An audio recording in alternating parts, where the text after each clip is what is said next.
Hi, well, we're back with one simple recipe, hoping to help you get one step closer to better health. My name is Judy Matuski, and I am a registered and licensed dietitian, as well as a culinary nutritionist with Athens Nutrition. And we're happy to be back today. It's all about lentils. Well, it's all about legumes. I think I just personally declared that 2024 should be the year of legumes or pulses that, include all of our dried beans, edamame, the chickpeas that we're most familiar with, as well as lentils. And today we're going to do a really easy lentil soup that I first found in New York Times Cooking. It's a recipe that I've adapted a little bit that was in Melissa Clark's recipe. So we'll talk about that. I'm going to talk a little bit about lentils. I have to admit, lentils, I don't cook a lot with lentils. I use all kinds of beans all the time, but I don't know. I just never use lentils. So my 2024 goal is to cook more lentils. And as I find great recipes, I'll bring them to you as well. So let's talk a little bit about them. What I did with this recipe is a little bit different. I'm not going to do as much hands-on cooking today because it is a soup and it took like 30 minutes or so to cook, to break down the lentils. So I wanted to kind of have it done for you. But I'll walk you through the process, and it is so easy. So easy. All right, but I wanted to talk a little bit about lentils before we even get into the steps of the soup. Because I had to go back and I really had to go in and study the lentils a little bit and watch some videos and catch up and really understand the differences between them. Because like I said, I tend not to cook a lot with them. So, which I can't believe I don't, because I should be, and we all should be. And I'm hoping that I'll convince you to do this as well, come this year, because they're delicious, they're fast, they're easy, they're versatile, they're gluten-free. We'll talk about the nutritional parameters as well. So I picked up 3 different varieties. They're here on my little slate piece here to give you. I wanted a black background just so you could see these beautiful colors. But again, the colors are gorgeous. So these are red split lentils. These cook faster. So these are the fastest cooking lentil. You can see them here. I'll put some in my hand so you can maybe see them even closer. Red split lentils cook very quickly. They break down. They make soups and curries. In Indian cooking, they use, split lentils in dal, which is a really kind of a little more soupy than curries, but they break down quickly, and that's what I love about them. So if you really want some fast cooking, red split lentils are the most common that you'll find. There are many different kinds of lentils, and some are split, some are not, but we're going to go with the basic ones that we tend to find in our supermarkets. All right, so the red split, fastest cooking, because it doesn't have the husk on it, and it's split in half, basically, so it does cook a lot faster. The next we'll go to are the French lentils, the French Puy lentils grown in France. The most expensive, probably the most high end of all the lentils. They're absolutely gorgeous. They're a deep brown, almost a khaki brown with almost a dark black speckle within them. They're beautiful, and these lentils have the husk. They take a little longer to cook, but most lentils don't cook more. It's usually 20 to 30 minutes and they're cooked if they're not split lentils. But they hold their shape really, really well. And they're perfect for salads. Like, you want to use the French lentil when you're showcasing that lentil. It should be the star. So, in a salad, on a salad, as a side dish. So I wouldn't necessarily, you could, but I wouldn't necessarily use them necessarily in a soup. I think the basic green and brown lentils, which is what you're going to find and what we find in most supermarkets. These are green. Green and brown are pretty interchangeable. They're similar in a sense to the French lentils in that they do have their husk. They do take a little bit longer to cook than the split lentils, but they break down they hold their shape, but you can break them down pretty easily. So they're the most common that you'll see. I didn't have any problem finding any of these. I actually usually shop at a market that you can buy them out of the bulk section. I know my cousin Deborah was saying she was having a hard time finding the French lentils, but I didn't have any problem in this area. I'm outside of Philadelphia. So anyway, that's sort of a little summary of some of the basic ones. The other one that you'll find is a black lentil, which is a beluga lentil. because it kind of looks like blue caviar, but I've never cooked with that one. I really don't. Again, it's just another version. It has the husk on it. So it would, again, cook just similarly probably to the French lentil, but that one you can find, but I just have never used that one. So I have the 3 varieties here. In this recipe for this easy lentil soup, I just used the regular green lentil for this. Now, Melissa Clark and my neighbor shared the recipe with me. She has a recipe out for red lentil soup, which is a really pretty soup. It's kind of like a light orange when you cook it. But what's interesting is these red lentils actually turn golden, more like a yellow, once they're cooked. So they don't stay red, but her soup stays red because there's a little tomato paste in there and some carrots in there, but it's really a pretty hue. And again, pretty easy and fast. So she has 2 out there if you really want to Google Melissa Clark, New York Times, her, easy lentil soup, as well as her red lentil. So we're going to do her easy lentil. I just made a few changes, and I even hate changing Melissa Clark's recipes because they're phenomenal. I don't know that I even feel like it can be justified to do so, but the only thing I modified is that she didn't call for any spices in it, and it's delicious without them. It's really kind of very basic, but I just wanted a few extra spices in the soup, so we'll talk about that. All right, so my soup is here. I'm going to go ahead and show it to you because it is I already cooked it. And I'll tell you how quick and easy it was because I wanted to kind of just finish it for you right now. All right, I timed myself. So it really only took me 9 minutes to do the prep, which was basically just chopping an onion, chopping 2 cloves of garlic, putting it in and sauteing the onion, until it got a little bit brown, which took 4 minutes. Then I added the garlic and I cooked that for another minute. Then I added the spices. Now here's where it's a little bit different than the original recipe. I did use garam masala and some cumin in this particular dish. I think the recipe calls for like a teaspoon of cumin and maybe a half a teaspoon of this spice blend, garam masala. Now, if you don't have that particular spice blend, that's fine.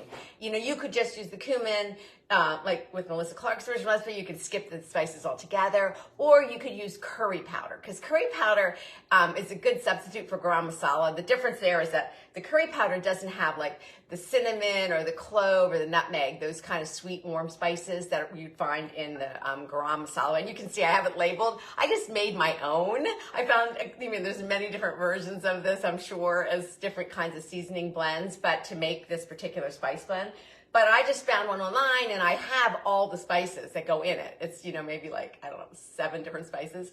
And I just mixed it up and I have it in my pantry. So I tend to use that a lot. It's just such a nice spice blend. I'll use it in a lot of different ways. But anyway, those are the spices. So you're going to add the spices and a little bit of salt into your garlic and onion so that you can, for like a minute, so that what we call like kind of blooming those spices. So you really release the oils that are in the spices naturally and really bring out their fragrance as well as their flavor. So that, I timed myself, that took all of 10 minutes to chop the onion, chop the garlic, and to do the little saute. So super easy. Then you just add everything to the pot. So I used 4 quarts of broth. This was my leftover. I had 2 things of vegetable broth because I actually made it the other week and I had this frozen. So I pulled this out of the freezer. It happened to be 4 cups. I used that in here. Then you add your 1 cup of I used the green lentils. They could be brown. Now with lentils, you probably want to fine sieve and, pour your 1 cup of lentils in here and then rinse it. It's good to just rinse it and just check it out because you never know. I have found little stones in lentils. So you kind of want, and that's not really great for your teeth, obviously. So definitely rinse it. Just make sure there's no debris or anything in there. This time I didn't see any, but I did it anyway. So you put your 1 cup of rinsed lentils, your broth in there, what else? I guess that's it. It's really just, so it's the red lentil, it's the brown or green lentil goes in and the 4 cups of broth, vegetable broth. If you want to keep this strictly vegetarian, vegan for that matter, you would just use vegetable. You could use another type of broth if you wanted to.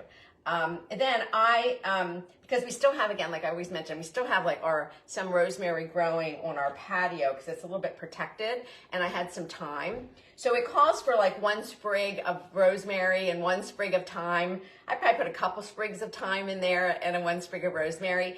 You could use dry, that would maybe half a teaspoon of each.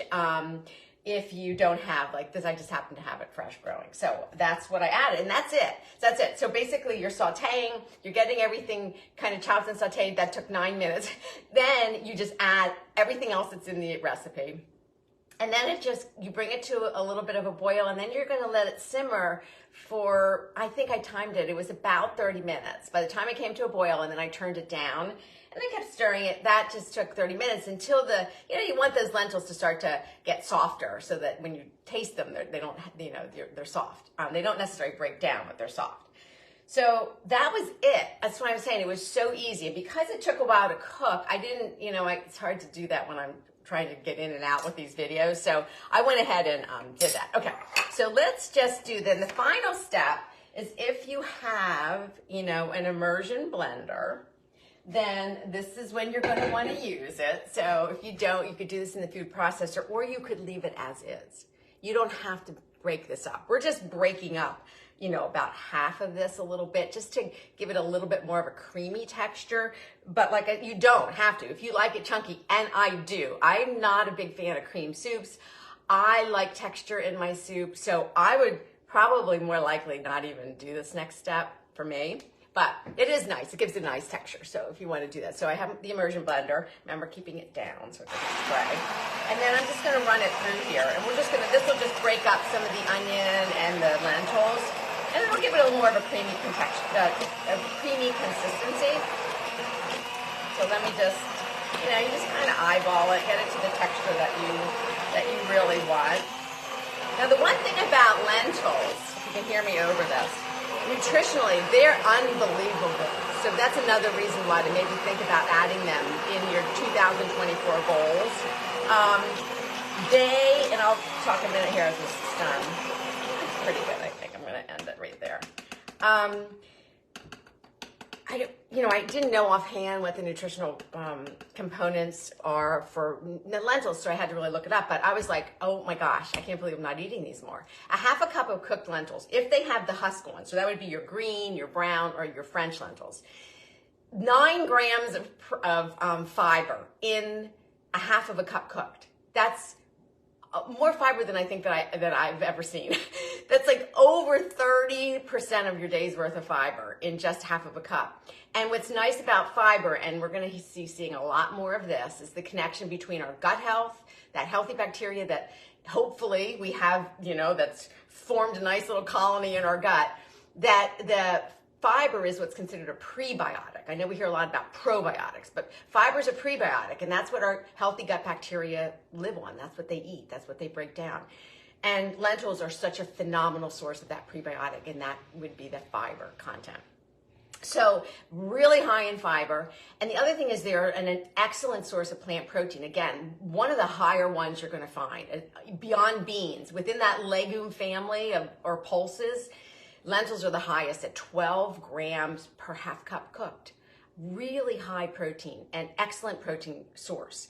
So if you're really haven't used lentils in a while, please do. Again, like I said, they're gluten-free, high fiber, great source of iron, really high in folate too, folic acid, which is great for, any young women. And they're fast. I mean, most of them are going to cook within 30 minutes, and the red lentils even quicker, maybe 10. It's really fast. Those split lentils. So, and they're really versatile. Think of them like maybe the way you might use beans, the way you might use whole grains instead of quinoa or something. Bring them into your salads. You can put them in smoothies. You can make muffins with them. You can, add them to your soups. You can come up with a bunch of curry recipes and find them, or dal, and do all kinds of different things with them, which is what my plan is. I am going to use more. All right, so we have this finished. Let me just ladle it up. And now we're going to finish it. I love this idea because, again, this brings kind of, oh, you know what I did forget? Because I saved it into the end. Well, you know what? I'm going to do it right now. Once you get to the point where your soup is all cooked, You're going to want to splash it with maybe a teaspoon of red wine vinegar or sherry vinegar. Sherry vinegar would be the best. I don't usually have that. Red wine or apple cider vinegar, just a teaspoon in the whole thing. So you'll, add that, and then you might want to do a little drizzle of like olive oil if you want to. I'm going to save that for when I dish it up, and I'll do the little splash of vinegar. So, we're going to plate this up. So you see it definitely got creamier. Now, the one thing with the green and the brown lentils, like the color's not like the most appealing. I get it. Where if you're going to use the red lentils, it'll be yellow or it'll be maybe orange, depending what ingredients go into that soup. Then with this, let's just do a little splash of the vinegar, and that just is such a great little accent flavor. Just a little splash. And then I'm going to do a mix of radicchio and some parsley. You could do red cabbage. The reason I love this is, again, it just brings not only flavor, but it adds some color to this to make it look a little bit prettier, which again, I think a lot of us, we tend to eat with our eyes, right? So just a little, and if you wanted to, you could do a little dollop of plain yogurt. I just have this off to the side. I think I'm just not going to do that. But, and then, so really the more involved part is what you're garnishing with it at the end would be to just take a little bit of your really good olive oil and just a little drizzle on top, because again, the oil is just, there's not a whole lot of fat in here, and that healthy fat's going to bring out some more flavor and even help with some nutrient absorption as well. All right, so here's our easy lentil soup. I know I didn't cook the whole thing, but believe me, it is so easy. The main thing is it just takes 30 minutes to cook, to break down those lentils. So I hope you enjoy this. Again, always comment. If you like our recipes, please share them with friends and family. Give us a thumbs up, come back, let us know. More of you are doing that, and I love hearing from you. The one thing I'm going to say is that I did get a comment that sometimes these tend to be a little long. I try to keep them to about 30 to 20 minutes. Some of them this year might go more towards 30, but this format isn't TikTok, it isn't Instagram. It's not meant to be quick in, quick out. So some of you may not want that, and that's fine. But for those of you that want maybe a little bit more direction, a little bit more information, then that's what this type of a video setup is for you guys. All right, stay well till next week, and I'll see you soon. Bye-bye.